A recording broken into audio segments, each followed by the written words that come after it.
The Rules of Wealth by Richard Templar, read by Avicenna. Introductions. There is an old saying, money, money, money, it's all they can think about. Unlikely to be true, of course, given that hardly anybody thinks about money itself, unless they happen to be a coin collector. The reason we all pursue and desire fiercely protect money is because of what we can do with it. And no, of course, money cannot buy you love or happiness, although it can buy a good deal of pleasure and remove a lot of unhappiness. But it can buy you plenty of other things. Over the years, I have identified the 10 things which people most seems to want to spend their money on. Number 1. Security. A home of your own and enough money in the bank to support you in the way you want, plus a bit in hand for emergencies and a big enough pension to ensure a comfortable retirement. Number 2, comfort. A warm, spacious house, a big car, someone to clean or mow the lawns or do the laundry or mind the kids, and good quality medical care whenever you want it. Number 3, luxuries. Exotic holidays, fine wines, meals in top-class restaurant, expensive clothes, the best seats at sport event or opera or whatever you enjoy. Number 4, mobility. First-class train seats and plane ticket, trips on cruise ships and cow for drive-on cars wherever you are in the world. Number 5, status. Prestigious invitation, access to important people and exclusive clubs, and perhaps even gratifying difference from others. Number 6, influence. As a generous donor of substantial sum, being able to make sure that your views and wishes are listened to and taken seriously. Number 7, freedom. Not being dependent on employers, bosses, creditors, client, customers, not being a slave to the calendar, diary, or clock, knowing you won't have to be burdened on your children. Number 8, leisure. Time to do things you want, go where you want to meet who you want and when you want. Number 9, popularity. Being able to entertain friends, acquaintances, and contact frequently and generously, which does wonders for your social life. Number 10, philanthropy. Being able to make a regular and substantial donation which gives you the satisfaction of helping people, supporting organizations, and furthering causes you believe in. Seems reasonable enough to list me, and whether it's some or all of those things that you would like more of, you will need to know how to go about generating greater wealth, which means you need to know what it is that separates the wealthy from the not so wealthy. So what you need to know is what principles and what behaviors the rich have that you don't yet. Some of them you will realize that you know, but don't do. None of this is actually rocket science. It's about understanding and doing. I have studied a lot of wealthy people, and it's clear to me that there are some fundamental common principles followed by almost all. The book of rules in this book fall into that category. Then there are also some principles which some rich people swear by, but not all, and I have included some of those too for a good measure, just in case you too are one of the people they do the trick for. Security, comfort, luxuries, mobility, status, influence, freedom, leisure, popularity, philanthropy. That's all some people think about. That they may not be everything, they may not even guarantee a happy life, but they are pretty good bases to build happiness on. Thinking wealthy. Money is a concept. You can't really see or touch it unless you are holding a gold bar in your hand, or you can only do that with some physical symbol of it, like a banknote or a check, bits of paper, yes, but bits of paper with enormous power. The concept of money comes with a lot of baggage to most of us, and we have an inherent belief that it is good or bad, and that wanting it is good or bad, that loving it is good or bad, that spending it is good or bad. What I am going to suggest in the first few rules is that maybe, just maybe, how we think about wealth might be holding us back from having wealth. If, in our heart, we believe, even subconsciously, that money is a bad thing and having a lot and lots of it is a really bad thing, then change are we might be undermining our own efforts unwittingly to get lots of it. I'm also going to get you to look at how much effort you are prepared to put into making money. It's a bit like a sport. The more you practice, the better you become. Likewise, you can't make money while being lazy. You have got to put in some work here. You have also got to know pretty intimately what you want and why you want it, how you think you are going to get it, and what you are going to do with it after you have got it. Stuff like that. And no one said this was going to be easy. Rule number one: anybody can be wealthy, just you need to apply yourself. You just need to apply to yourself. The lovely thing about money is that it really does not discriminate. It doesn't care what color or race you are, what class you are, what your parents did, or even who you think you are. Each and every day starts with a clean slate so that no matter what you did yesterday, today begins anew and you have the same rights and opportunity as everyone else to take as much as you want. The only thing that can hold you back is yourself and your own money myth. You have the same right and opportunities as everyone else to take as much as you want of the wealth of the world. Each has as much as they take. What else could make sense? There is no way money can know who is handling it and what their qualifications are, what ambition they have, or what class they belong to. Money has no ears, or eyes, or sense. It is inert, inanimate, impassive. It has not a clue. It is there to be used and spent, saved, invested, fought over, seduced with, and worked for. It has no discriminatory appearance, so it can't judge whether you are worthy or not. I have watched a lot of extremely wealthy people, and the one thing they all have in common is that they have nothing in common apart from all being roles player, of course. The wealthy are a diverse band of people. The least likely can be loaded, the furry from the gentle to the uncouched, the savvy to the plain stupid, the deserved to the undeserving. But each and every one of them has stepped up and said, "Yes, please, I want some of that." And the poor are the ones saying, "Nothing, you, not for me. I'm not worthy. I'm not deserving enough. I couldn't, I must not, I shouldn't." That's what this book is about, challenging your perception of money and the wealthy. We all assume the poor are poor because of their circumstances, their background, their upbringing, their nurture. But if you have the means to buy a book such as this and live in the comparative security and comfort in the world, then you too have the power to be wealthy. It might be hard, it may be tough, but it is doubly. And that is rule number one. Anyone can be wealthy. You just need to apply to yourself. All the other rules are about that application. Rule number two: decide on your definition of wealth. So, what to you is wealth? This is one you have to sit down and work out in advance if you are going to get wealthy. My observation is that wealthy people invariably have worked this one out. They know exactly what to them wealthy means, and I have wealthy and extremely generous friend who says that he knew long ago when he was starting out in a business that he would consider he had made enough when he was not living off the money he had amassed. Nor would he be living off the interest in his capital. No, he would consider himself wealthy when he was living on the interest on his capital. Sounds good to me.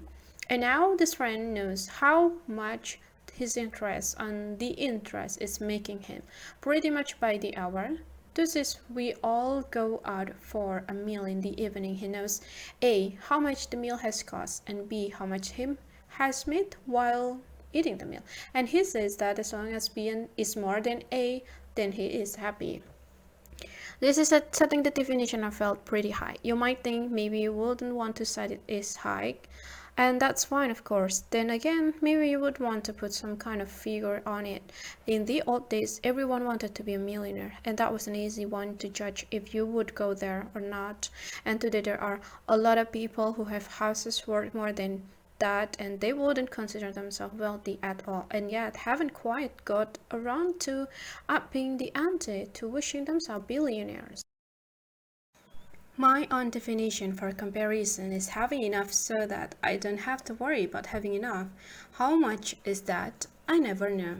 There always seems to be more to worry about and less coming in, but seriously, I feel that I have been comfortable since I started counting in thousand rather than in pounds. I know to the nearest thousand of how much I have got and how much I need and how much I can spend.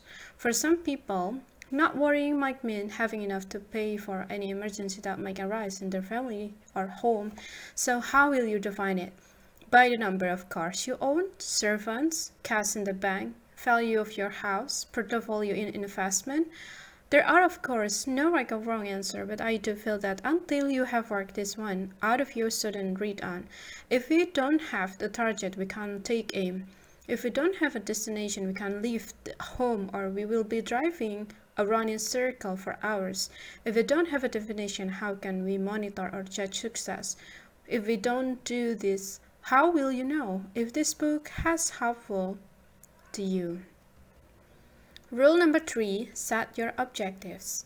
By defining what you mean by wealth, you now have a destination. Setting your objective is establishing a timetable to reach that destination. It's quite simple. If you know you are going to drive to a certain place, it makes sense to know what time you are leaving home, what time you expect to arrive, what route you are going to take, and what you will be doing when you get there. Getting rich is exactly the same. You will want to know in advance what rich means to you and how you intend getting there, how long you expect it to take, and what you are going to be able to do or want to do with your money when you get it. So, having defined what wealth means to you, can you now see the importance of setting your objective? Think about how you intend getting rich and how long it is going to take you, and then set your objective. It might be simple: I'm going to be a millionaire by my 40th birthday, and I shall make my money by running my own property development company. That was easy. Well, it was for me because I'm only making up an example for you. For you, I figure it's going to be pretty hard. This is because you won't have thought about that or this before. Oh, I dare say you might have had a casual dream. I want to be very, very rich or very, very famous or very, very successful. But a few people, only the rich, famous, successful ones in my observation, actually decide what, when, and how. You have to, if you want to be wealthy, and I assumed you do, or you wouldn't be reading this far. Good for you. And now set your objective. I can wait. Back already? How did you get on? Your objective has to be realistic, honest, and achievable. By realistic, I mean that setting an objective of being the richest person in the world might happen, but it is not going to. It is not realistic. Honest means you have to be true to yourself and set an objective that you can live with and work with. Lying to yourself means it will fail. Lying to others means it will fail. Achievable? Yes, that too. If you know nothing about property and are not interested in learning, have no capital and can't get a mortgage, then setting an objective to be a property developer is not realistic, honest, or achievable. Happy with what you have got? Good. If not, have another bash at it and let's get a move on. We want to get you up and running as soon as possible. You will want to know in advance what rich means to you and how you intend getting there and how long you expect it to take. Rule number 4, keep it under your hat. And now you have embarked on a new journey, new direction. It might be worth keeping it under your hat. There may come a time when you will need to discuss what you are doing with money mentors, but for the moment don't broadcast what you are doing. There are several reasons for this. Other people's opinions can often be negative and this can put you off. If everyone is doing it, there may be less room for you. There is no need to give away all your best ideas, and having other people discussing your business among themselves is never good for you. You don't want to be seen as a preaching or trying to convert people to your way of thinking. No one else really wants to know what you are up to. If they ask how you are, reply with a simple fine rather than a lengthy explanation of what you are doing. It's nice having a secret. It gives you a warm, smug, and glowing feeling. If you go around broadcasting what you are doing, there will be people around you who will get jealous and will do pretty well anything to put you off. After all, you are saying goodbye to them. In a way, you are proclaiming that the old you, the old lifestyle is not good enough. anymore and you are off to pastures new. Of course, they are going to be unhappy about that, so keep it under your head. And that does not cost anything or require you to do anything. Let this be our little secret. Carry on learning and practicing the rules, but just don't go telling all these sundry, no matter how much you think they might benefit from reading this book. Leave a copy around by all means, of course. The interesting bit is that even if you did go telling everyone, they are unlikely to do anything about it. Most people would rather watch television than drag themselves out of their pit of poverty. I'm only thinking of you when I say keep it under your head. Anyone who gets religion of any sort needs to keep it a tight lip on it. And people really hate being preached at, lectured at, encouraged to think about their lifestyle or told that what they are doing is not good enough. Gaining prosperity is one of those things you do privately, clandestinely, surreptitiously. And not that there is anything wrong, that is not best done alone. Now you have embarked on a new journey, a new direction, it might be worth keeping it under your head. Rule number 5. Most people are too lazy to be wealthy. You have to get up early, work hard all day, go to bed still working on your objective. Yes, money does sometimes grow on trees, or so it seems. Yes, people do win the lottery, the jackpot, the big prize. People do get sudden inheritance from long lost relative, and yes, people do suddenly find their fame and fortune where they saw foreknown. But it is not going to happen to you. Well, the odds are that it won't. If you set your objective as win the lottery and live in the life of luxury forever evermore, then read on no further. Put this book down and go and buy lottery tickets if your objective is a little more realistic than read on. Most people are too lazy to be rich, and they may say they want to be, but they don't. They may buy lottery ticket as sort of half-hearted gesture of wanting to be rich, but they are not prepared to put in the work. They are not prepared to make sacrifice, study, learn, work their shock off, put in the effort and make it determined and concentrated focus on their life. And for a lot of them, not you, it is because they believe that if you do so, you are somehow tainted with evil. But is it okay to work hard to make money? Is it a worthwhile thing to want?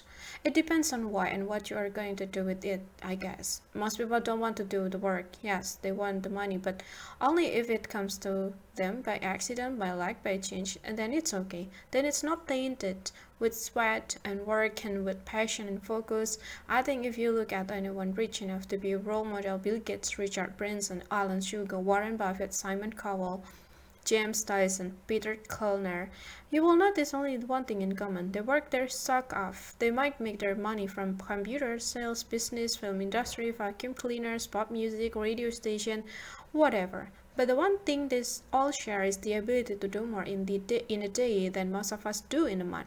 And that's the wonderful thing about wealth. It's lying around waiting to be claimed, and those who claim it are the ones who get up early, work hard, and put in the hours, and you are going to have it too as well. I don't have longers, weight shifters, or decorative spongers on my team. I want hardworking, dedicated, focused, ambition-driven money makers with a sense of fun, of course. Rule number 6, get a reality check. It's amazing to how many people just ignore the obvious, especially poor people. No, I'm not being prejudiced. I'm saying that this is a part of the reason they are poor. Some people moan a lot about not having enough. They make lots of excuses. They may work but not hard enough or not in the right ways, and they hope that their problems will simply go away.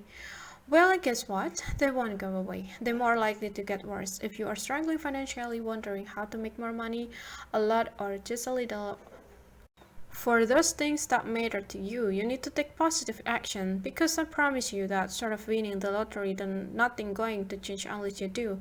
So sit down and think constructively about what you can do to increase your wealth, and then do it. Nothing else will dig you out of the financial morass. Be realistic about where you are going and what you are spending and what you are saving and what you can do to set yourself on a new and more prosperous path. Nothing is going to change unless you do. I'm not talking about people starving in the third world country here. I'm talking about people with friends and neighbors who have more than them. This applies to saving money as well. If you want 20,000 pounds sterling in 5 years' time, it's no good putting away a fiver a month. You will be lucky to save 1,000 pounds sterling at that rate. If you want to save a specific amount of money, you need to work out exactly how much you need to save per week or month to do it. If it's not going to add up, don't bury your head in the sand. Work out how to save more or extend your deadline. If you know you have money vices, then face them. If you always spend 100 pounds sterling a month on beer, gadgets, shoes, whatever, then it's no good pretending that you don't when you make those financial plans. And if you know you struggle to save something or anything, there is no point pretending that you can suddenly put away 100 pounds sterling a month every month. I know it's very tempting to avoid looking at problems and disappointment, but if you do that, you will never get wealthy. If you are serious about making money, you have to start by finding the courage to confront the financial nasties in your life and do something about them. Rule number 7: understand your money beliefs and where they come from. We all grow up in a with money myth, and we get a lot of them from our parents and the way they bring us up. I can still hear my mother saying, "A penny saved in is a penny found." And to this day, I still have no idea what it means. Maybe I'm lucky. My money myths are based on a lot of nonsense like that, but most of us have the following ingrained beliefs. Money is the root of all evil. It is actually the love of money that is supposed to be the root of evil, but is it a belief of yours? Money is dirty. I don't deserve to be rich. Money is only made up by the greedy and dishonest. Money corrupt. You must not brag about money. Never say how much you earn and worth paid for something. You can have money and be spiritually pure, whatever that means. You lose your friends if you get rich. You have to work hard to get rich. Happiness and money can make poor bedfellows, and the more you have, the more you will want. It is somehow better to be poor. I was not meant to be rich. If I was, I would have been by now. I'm not the right type of to be rich. Have a quick look through. Check which ones you believe. Check which ones strike a chord with you, and now you have to do a bit of that old-fashioned hard work. Write down ones that means something to you at once. I have missed, and there will be a few. Now work out why you hold this belief. Is it something you have actively thought about, reasoned out, dedicated some research to, or are they inherited leftover become along the way? Get rid of any that you can question and accept are nonsense. Discard any that simple or not true, and chuck out any that stand in the way, hold you back, stop you making some money. And what you should be left with is no, not at all. Nothing, a blank sheet. Now you can write new beliefs such as money is okay, wanting money is okay, I'm going to be wealthy, I'm prepared to put in the work. Wealthy people have none of the troubles some money myth we poorer people have. They have purged them or never had them. If we to approach them, we stand a better chance of getting rich. Get rid of any beliefs that you can question and accept. Rule number 8. Understand that wealth is a consequence, not a reward. If you work hard at making money, you stand a better chance of becoming rich. You have to accept that money is a payment given to you for clever thinking and hard work. The harder and smarter you work, the more you will earn. That you don't get even given the money by a committee who examine whether you deserve it or not, whether you have been good enough or not. It is a direct consequence. We often look at someone who has money and make all sort of value judgments about whether they deserve it or not. We all do it, and I was reading about Calvin Ayre, the internet bookie who has grown with very rich in it running online gambling. He has something like a 16 million customer in the US, and the US Department of Justice is not very happy about this and that and want to shut him down. Ayre is not a US citizen and does not reside there. You can read all about him on the www.forbes.com website. If it is not your homepage, it jolly well ought to be. You aren't this to be wealthy, which means understanding where wealth comes from. Back to Ira. He has grown rich exploiting an alleged US law loophole whereby what he does is alleged to be illegal, but He's not in the country to commit any crime. Do we judge him? I don't. I study this information to see if I could make use of it. What might be wrong is the gambling, but I am aware that this consequence of hard work has been lots of money. I was watching a TV program the other day about a chap who cleans and polishes cars of rich celebs and such like. He charged 5,000 sponsoring for a car washing, and mind you, this does include polishing. And now, is his money a reward or a consequence? I don't think he would see it as a reward, as the price he sets and the customers pay him because he is the best car cleaner in the world, and the consequence in his business idea, skill, and effort is to be very well paid. You don't get given the money by a committee who examine whether you deserve it or not. Rule number 9. Decide what you want money for. This is part of your divining. Setting an objective process, there are no right or wrong answers. For example, making a fortune and spending it all on cocaine seems to me like a foolish thing to do. But that's personal. You might find a problem with me spending mine on a decent Katanov to pipe. We all spend on what we think will satisfy us, make us happy. We all choose our own pleasures, and it's not for me to sit in judgment on anyone else. So why do you want to be wealthy? The answer you give will tell you a whole lot about your hidden money myth and how you really see money. Sometimes it's very simple. We have a dream and need the money to fulfill it. The dream comes first. Gerard Durrell had wanted a zoo since he was a small boy and wrote 36 best-selling books which helped him to fund his zoo on the island of Jersey. What's your dream? We all spend on what we think will satisfy us and make us happy. It might not be that simple, however. I asked a close acquaintance why she wanted to be wealthier the other day, and the results were quite revealing. She said she wanted to be better off so that she could give her children more, and in giving them more, they would stay at home longer, and if they stayed at home longer, she wouldn't have to face the possible old age alone. So basically, she wants to be wealthy to stave of loneliness. Another acquaintance said he wanted to get wealthy so he could have adventures. When pressed further, it seems his adventures were the running away, short, where he could be young, free, and single again. Is money really the answer for either of these people? Is it for you?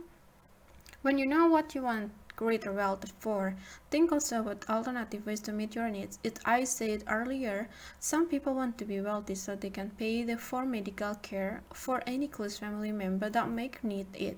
They could invest in some simple medical insurance to cover that instead. Consider also what you don't need more money for. I like my toys, cars, boats, but have found that my investment in such a thing has not increased as my income has gone up. I still like old cheap sport cars and old boats and that need plenty maintenance. Do you really need as much as you think? If so, fine. You just need to be sure and be clear about it. So what's your excuse? What do you want money for? It might be to free you from having a job, or it might not be even be for yourself, but to support causes you believe in. Set your own agenda, my friend, and keep it to yourself, but I do recommend you write it down because it makes it so much more real. It is a useful exercise to look back on the day and see if your dream and achievement match.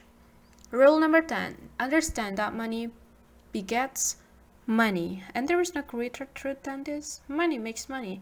It likes clustering together. It breeds quietly and quickly like a rabbit. It prefers to hang out in the big groups. Money makes money. The rich get richer, the poor get poorer, and that's life. Yes, it is sad, but it does seems to be a fact. Now we can work hard out ourselves and do something about it, or we can sit around moaning and become part of the problem. The choice, as always, is entirely yours.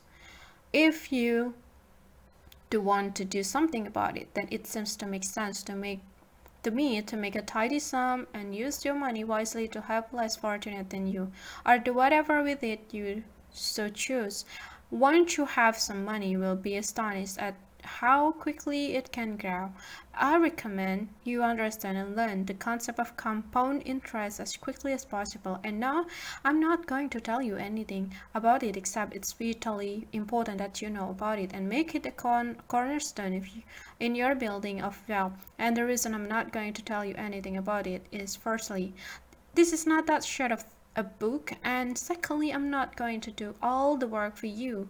That would be easy too, and you would learn nothing. My observation is that wealthy people get the idea of compound interest and the rest of us don't. If you spend all you get, then this role will never work for you. It will never get your money working for you. You have to set aside money for breeding purposes. If you run a rabbit farm and killed and ate all your rabbits, you wouldn't have any left to keep going. Forget the rabbit farm.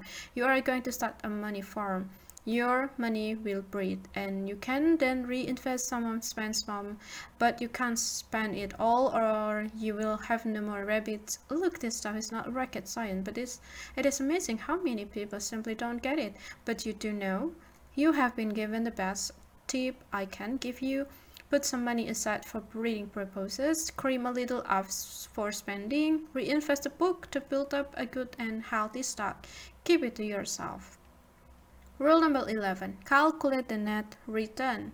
And now does not that sound boring? Calculate the net return? Well, it shouldn't be boring. Remember, this is about deciding if when you are going to get that house or that holiday, when you can afford to give up work, how much you can leave to your kids or to give to good causes, what kind of car you are going to drive. But that's not boring, and the answer to when it's all going to happen will be affected by whether or not you calculate the net return.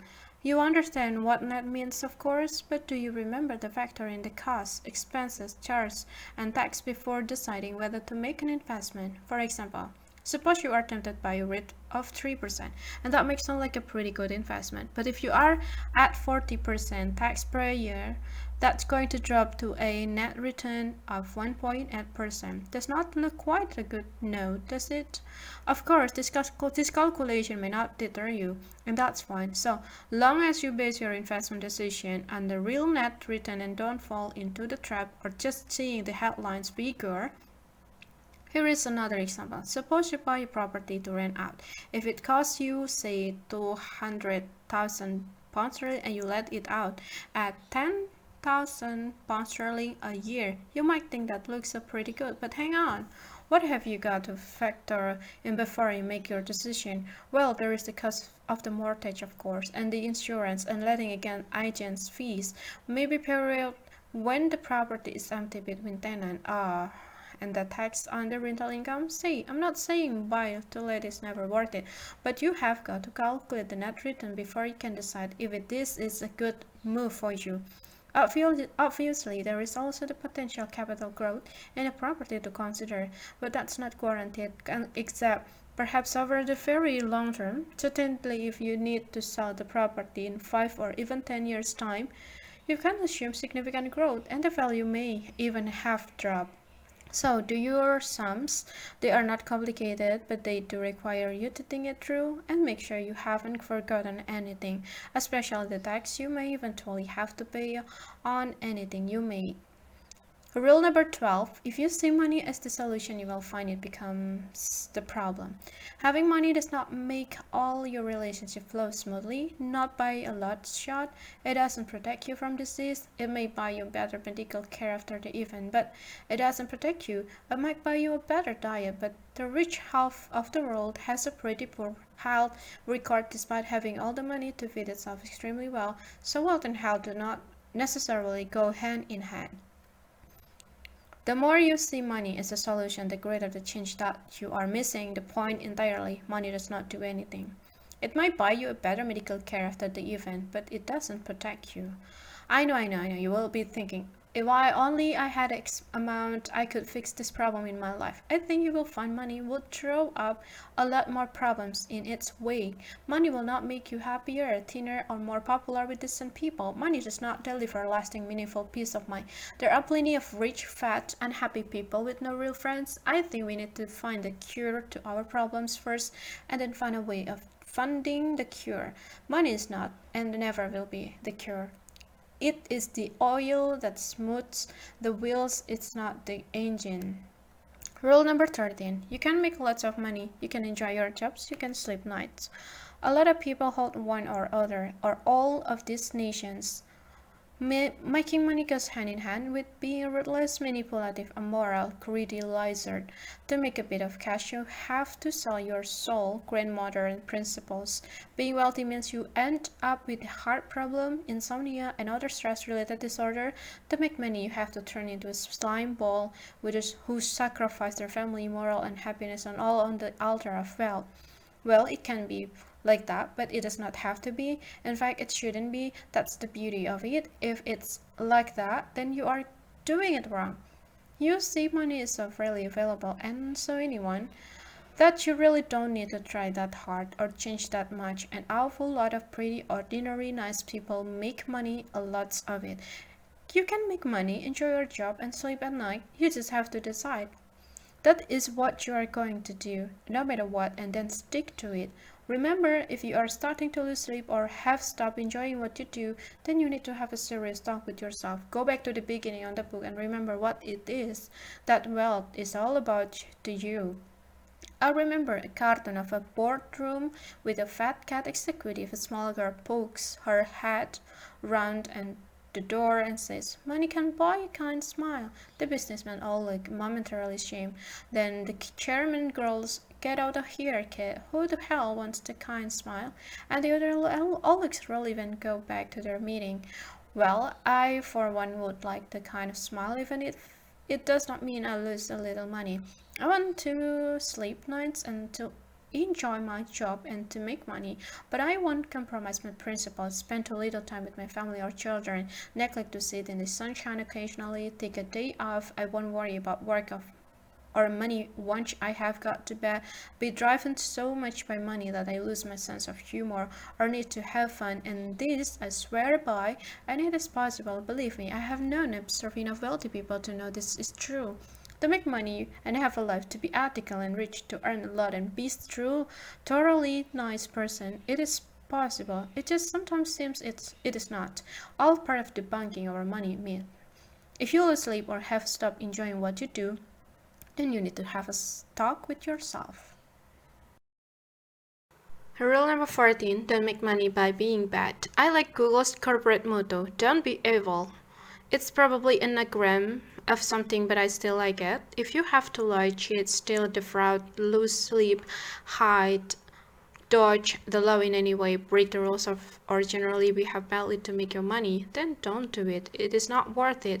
If earning money or being wealthy stops being fun, and by being bad it really will stop being fun, then there is no point doing it. If you don't enjoy the challenge of earning money in a decent way, then best go and do something different. I know a major criminal once. He told me it was no fun being bent ass. In fact, he had to be a lot more law-abiding than the rest of us. He couldn't risk getting pulled over by the police for speeding or any minor motoring offense. No late-night parties in case the police got called out. And no flash car to draw attention to himself. No lavish lifestyle in case it put him in the spotlight. But there is more to living a clean life than being able to speed or have parties. Living a life where you make your money from being good lets you sleep nights. You get to look your kids in the eye and yourself in the mirror with the added bonus of a feel-good factor. No amount of money you can buy that.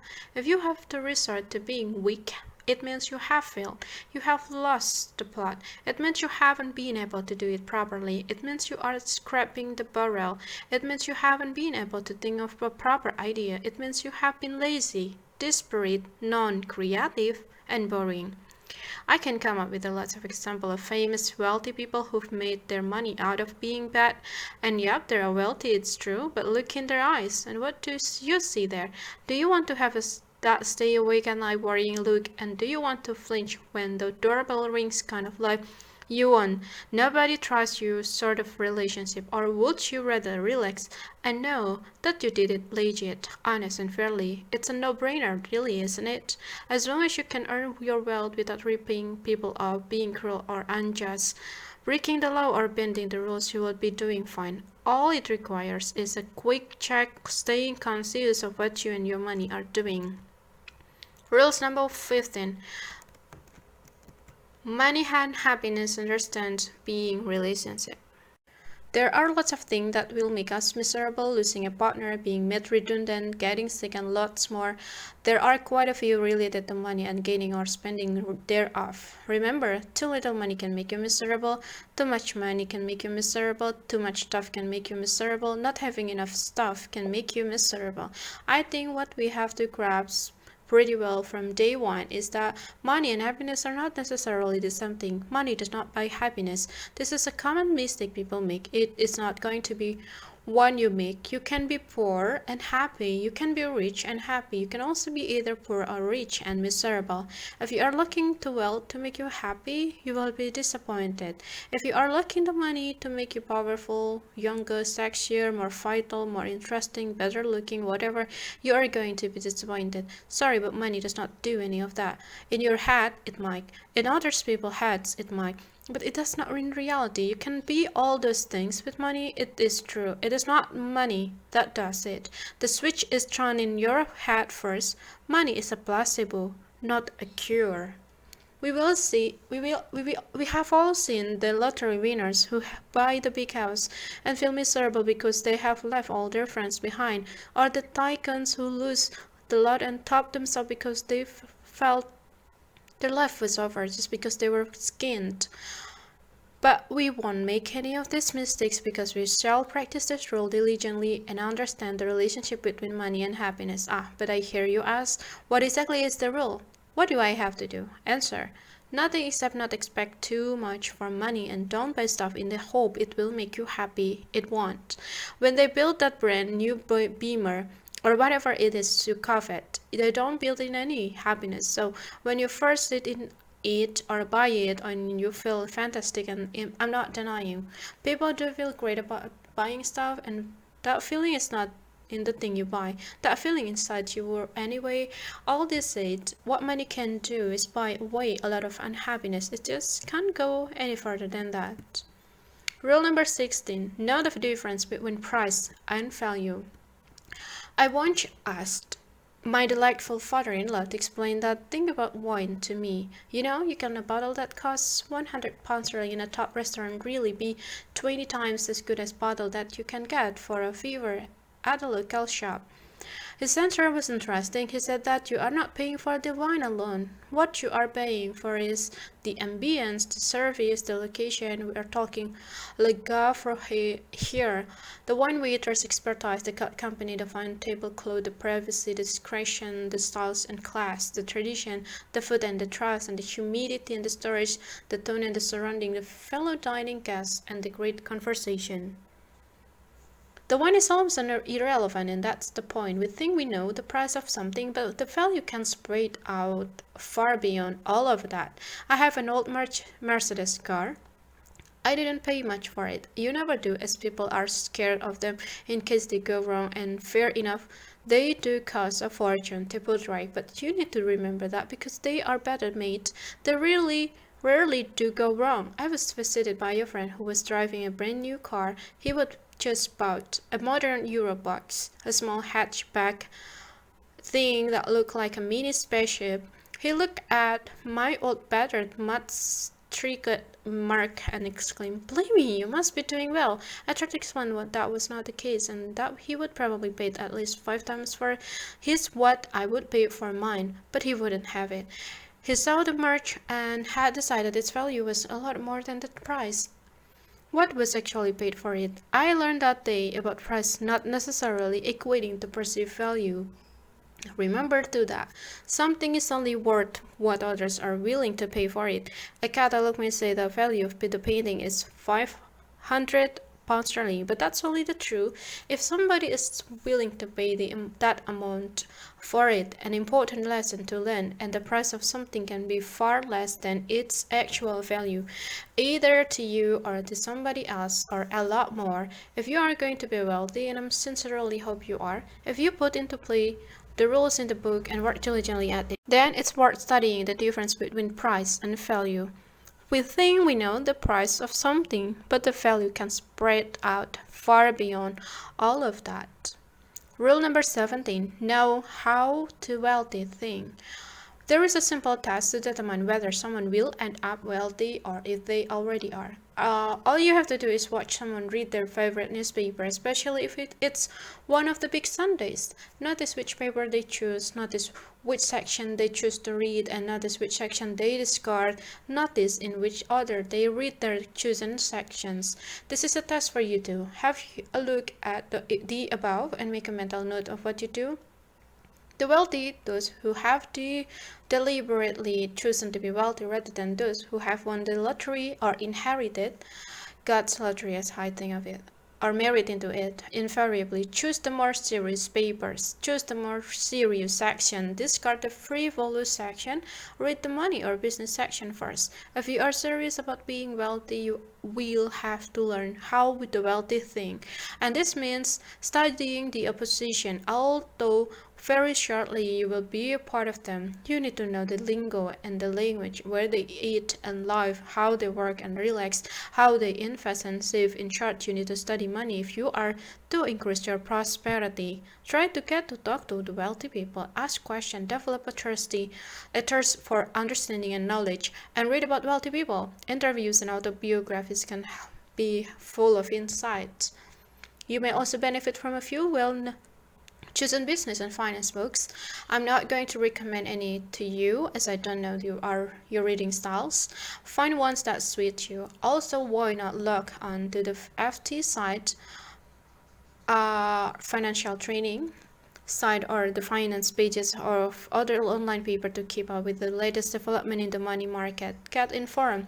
But what if this all feels a bit too heavy? If, like me, you would like the gossip column as well as financial pages, then you, like me, will probably never be extremely mind-bogglingly over-the-top wealthy. We can still be wealthy and we might have more fun too. Prosperous and fun sounds good to me. I think we have to be really passionate about money if we want lots. We have to live to breathe and sleeps, and yes, bearing in the mind rule number 13, money. We have to study hard in the University of Wealth if we want to graduate. You need to study money if you are to increase your prosperity. Rule number 18. Don't envy what others have. Yeah, we all set our own objectives. We all have individual ambition. We all work out how much work we are prepared to put into this business or becoming wealthy.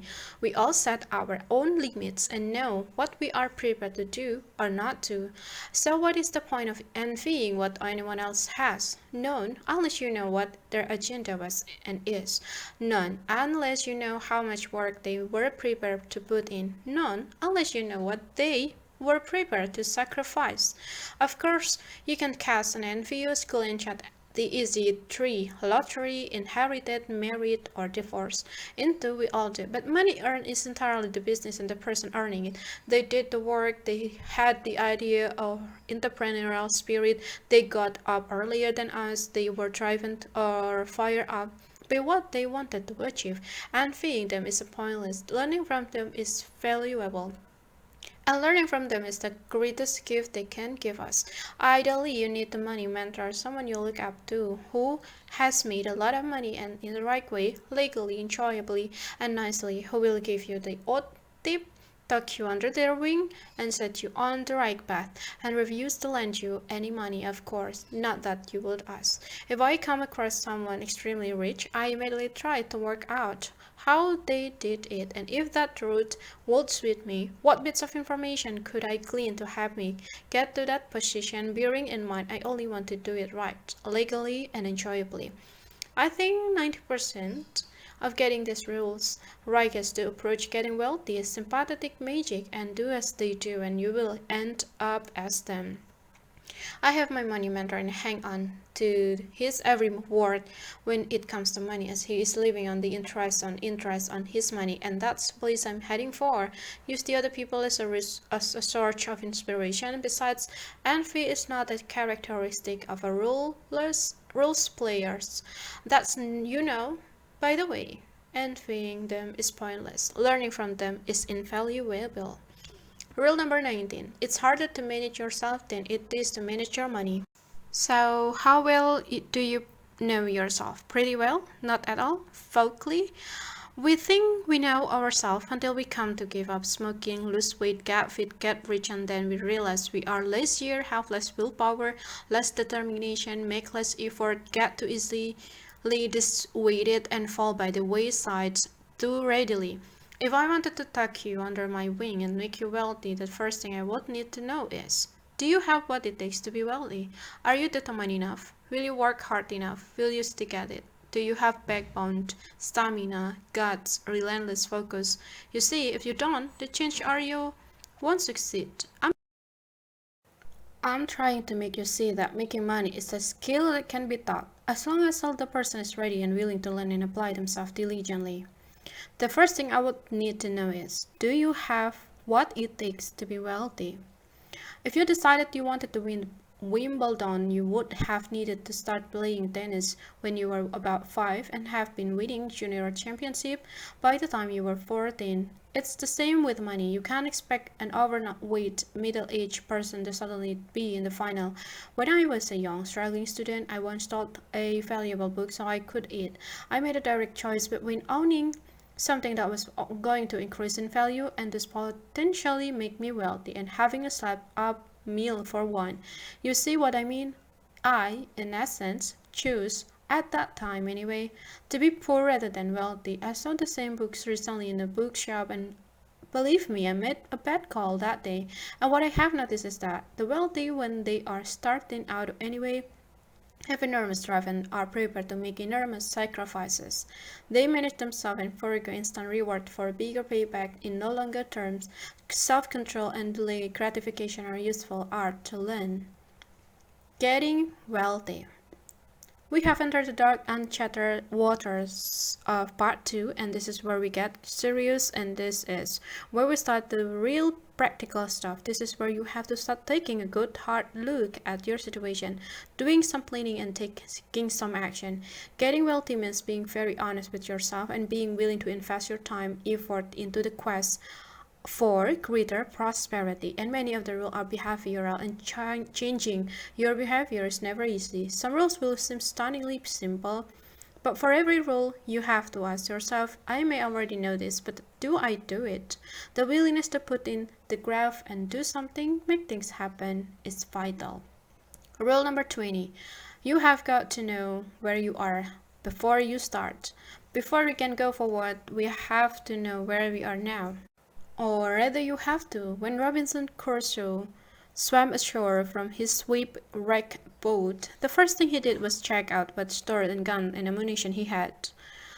Once he knew that, he could assess the situation and move forward. We have to know where we are now. So you are going to swim ashore and begin in your new life? The first thing you have to do is to take stock. Find out what you have already got, what can be used and what can be discarded or discounted, and what you owe, what you are owed, and what basically is your net worth. We are going to do a full financial audit on you and your life. If you don't know where you are before you start, you can't really work efficiently toward becoming wealthy. It's a wise man who lays out his tools before he begins the job. Here is your checklist. It may need adapting to switch your individual circumstances. Start with the big figures to get a picture of where you are right now overall. Item: plus and minus, house or mortgage, credit or store card, bank, saving, pension, loans, assets or car, personal item, jewelry, investment, and debts. Total net worth. Now you have an overall figure. You need to look at your typical inflow and outflow of cash on a monthly or annual basis. You can choose which you assess, but all figures have to be made either monthly or annual. Put your income here. Fixed regular expenditure like insurance, bills, food, membership, and variable regular expenditure, shopping, holidays, and totals. This may not be ideal for your circumstance, but I'm sure you get the idea. Don't be tempted to skip this exercise. If your financial situation is not too rosy, it's good to face up to reality so you can take positive action to address the situation. Chapter 21. You have got to have a plan. Why are you a fool and his money so easily parted? Because the fool does not have a plan. If you don't have a plan, you will be tempted to fritter your cash away, spend it instead of investing, or forget a new business or idea or career move. If you have a plan, you know exactly what does and what does not fit into it. The last will help you work out where you are now, and you already know where you are going, your objective, and the plan gives you the important bit. How you are going to get there. Back to the Robinson Crusoe analogy. Once he had been shipwrecked and taken stock, he made a plan. I will need a shelter to keep warm, some food, something to do, and he set about building a thatched shelter on the beach, which of course got blown over in the first gale, and he had to retreat inland to a cave. You see, even the best plans have to be open to adjustment. The plan gives you the important bit, how you are going to get there. First things first, if you have a job you love and are happy, then you will probably want to stick at it. If it does not make you enough money, you need a plan to generate income another way. If your job is making you miserable and what's worse, keeping you in a poverty trap, then you must prioritize getting out of it in your plan. Your plans should involve taking financial control of your life. If you have debts, it will definitely include tackling this as a priority due to spending excesses. The plan might involve a career change, investigating a business idea, investing money, or generating some capital so you can enter the buy-to-let market. It might well include selling things. A lot of money is generated through selling things, and whether it's a product, a service, or your time, your skill. That's why I like reading books. Even while I study, there is a bookshop somewhere that is selling books. For me, in fact, one of the fundamental truths about getting rich is that real wealth, comes from deals, not from earning wages, salaries, or fees. As General Patton said, a good plan today is better than a perfect plan tomorrow. Whatever the plan includes, just make you have one and that you stick to it. Don't worry, the rest of this book will give you lots of ideas that what your plan could contain. Just remember, never sit back and wait for somebody to give you money, ever.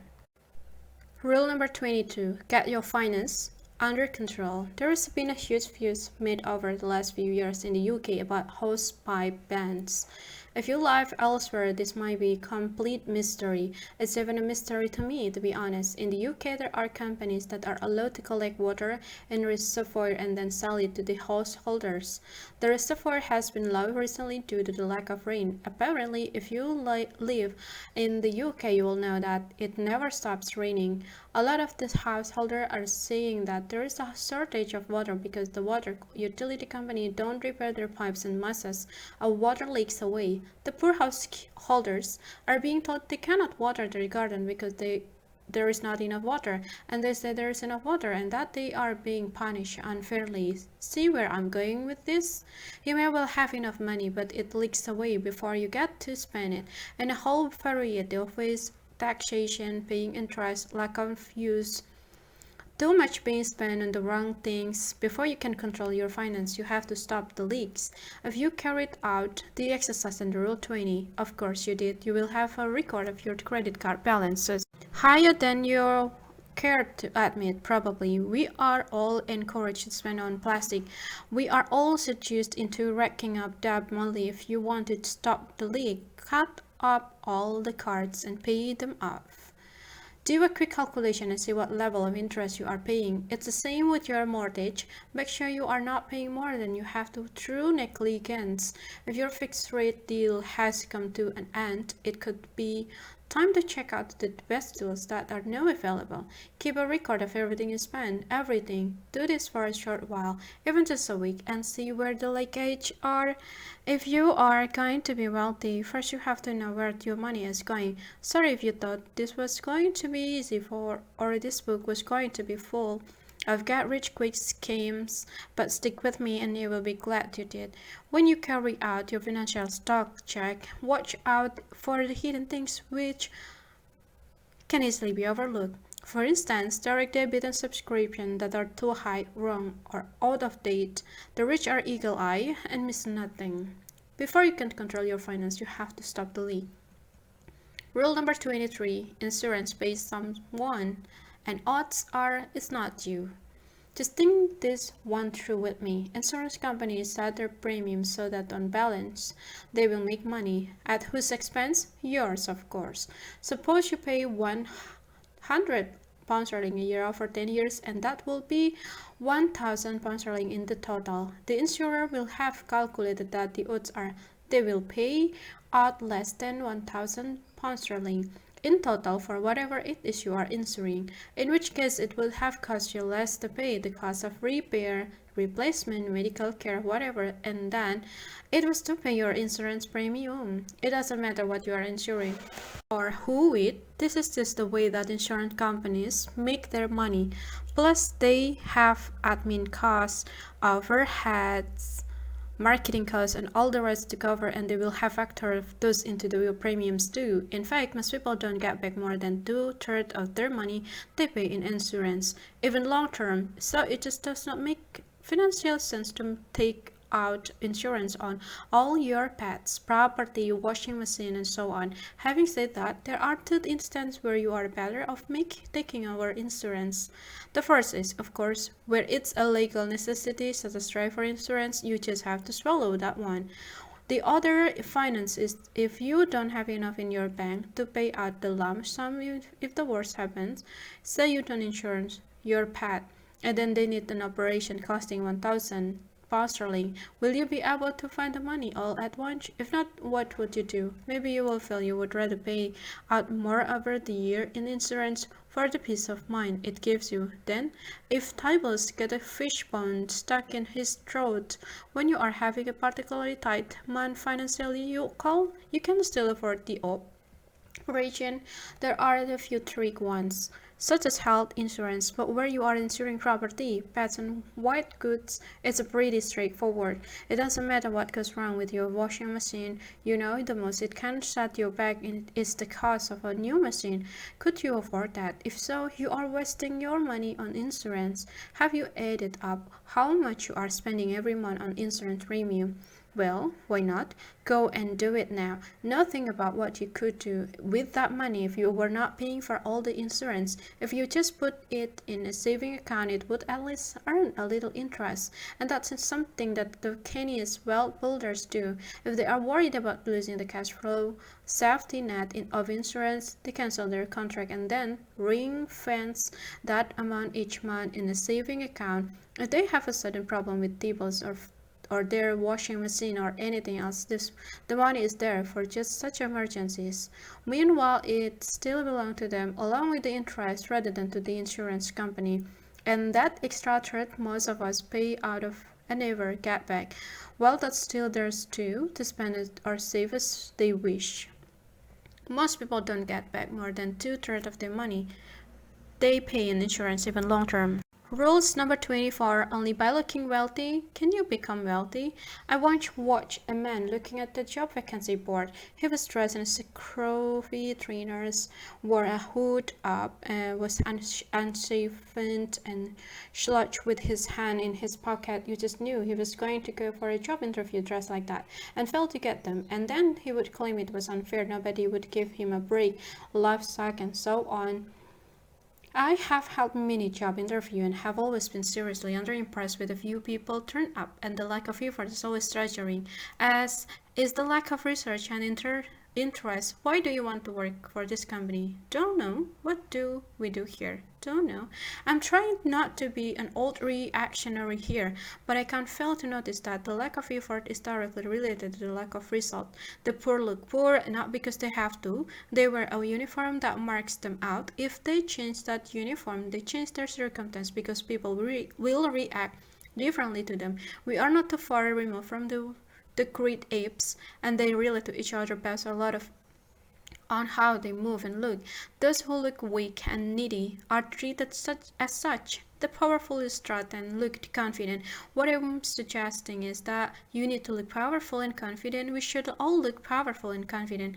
But how can we afford the dress as we are more wealthy? Come on, come on. I expected better of you. Think literally, and the great apes do it with no clothes at all. It's about the way you walk rather than what you wear. It's about overall image you project. But this does not mean you can get away with dressing inappropriately or badly. Anyone can dress from smartly, borrow a decent outfit, or buy a good suit cheaply. For the interview for my first casino job, I bought a fabulous jacket from a charity shop, double-breasted, a white satin lapel, and proper bow tie you had to tie yourself. I practiced for hours until I got it right and turned up for the first night looking more James Bond than Trini. I made a dramatic impression. Obviously, I had got it wrong and had to go and buy a simple black suit from the high street afterwards, but I was remembered as somehow standing out, stylish, not scruffy, and I got over the plum drainy job despite not being in any way qualified for it. And this stuff works. Dress wealthy and people will assume you are and treat you accordingly. Learn style class how the wealthy dress. Look poor and you will get poor service. And whatever you do, not bling. Yes, rich trap stars can get away with it, but you can't, nor can I. Restrained elegance is what we shall aim for. Old money qualities, simple lines, good haircut, clean nails. You know the sort of stuff I mean? You need to look powerful and confident. Rule number 25. Speculate to accumulate. No, this is not gambling. We all know the actor who achieved overnight fame after one starring role, and everyone says how lucky they must have been. Luck? They starred in every school production, studied at drama school for 3 years, worked their shock off in some dreadful shop, slaved on the stage for the whole run of The Mind Your Manners by Agatha Christie, played an extra in extras, did panto every Christmas, playing a pumpkin of course, and finally landed their plum job, their starring role, in some deservedly successful film, and everyone says how lucky you are. Getting wealthy is a bit like that. You toil away for years and suddenly you are lucky. You scream and save and sacrifice the cause. How wonderful to be touched by fate's fickle finger. Well, the truth is that you have to speculate to accumulate. You have to be in it to win it. If you don't bet, you don't get. No, no, no.